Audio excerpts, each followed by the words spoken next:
ایک صاحب نے مجھے کہا میری بیگم مجھے ایموشنل بلیک میلنگ کر رہی تھی. آج کل بیگمات یہ ایموشنل بلیک میلنگ پہ بہت آئی ہوئی ہیں, ڈرامے دیکھ دیکھ کے. اس میں ایموشنل بلیک میلنگ ہی چل رہی ہوتی, وائٹ میلنگ تو آج کل ختم.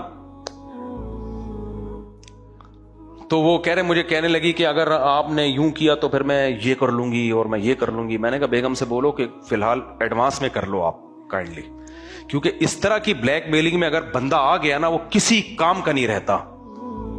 ایک صاحب تو یہاں تک آ گیا کہ میری بیگم نے زہر کی بوتل منگوا کے رکھ لی ہے, اور اس نے کہا اگر جو ہے وہ کوئی دباؤ میں ڈالا تھا کسی ناجائز بات پہ, یعنی ناجائز کا مطلب یہ کہ وہ شوہر پہ واجب نہیں ہے وہ, لیکن اس کو مجبور کیا میں یہ پی لوں گی, اور کہہ رہے لا کے رکھ لی ہے. میں نے کہا بھائی اس کو طلاق دے کے فارغ کر دے, یہ تیرے گلے پڑے گی. الٹے مشورے بھی کبھی کبھار میں دیتا ہوں.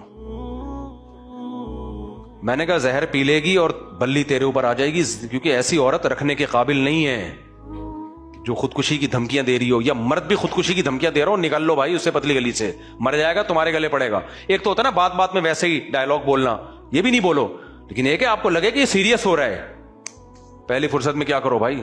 میں نے کہا گلے پڑے گی ہے. کہہ رہے میں چھوڑ نہیں سکتا. اب اس وقت متحدہ کا دور تھا, MQM کا. میں نے کہا میں چھوڑ نہیں سکتا. کہہ رہے متحدہ کی ہے. میں نے کہا پھر تو اپنے لیے ایک بوتل لا کے رکھ لے, بہتر یہ کہ متحدہ کی ہے بھائی. تو خیر